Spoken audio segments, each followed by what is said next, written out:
Hello everybody, in today's video I'm going to show you how to check fees on Kraken. Understanding fees on Kraken is very important because they directly affect your profit and overall trading cost. Kraken charges different types of fees depending on what you're doing, such as buying, selling, trading, depositing or withdrawing crypto, and the platform is transparent, but the fees can appear in different places before confirming a trade inside the setting or on the official fee schedule. So first you need to open to your Kraken app and check the fees before confirming a transaction, which is the easiest. This is the most direct way. The step when you go or buy a crypto, on the bottom right, enter your transaction details before clicking confirm. Look at the summary screen. You'll see your fees charge, total cost, amount you'll receive, and this is the exact fee for that transaction. You can check the trading fees, maker and taker over here on the home, and over here you can find trading pair as well. You can select your BTC, Bitcoin, Ethereum, as I'm going to select one of this. Over here you can find the chart as well and look at the fee info or check your account tire as well. And lower fees if you trade more volume and use the limit order as well.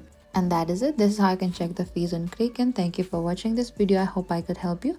If you have any queries or confusion, please comment down below and we will reach out to you very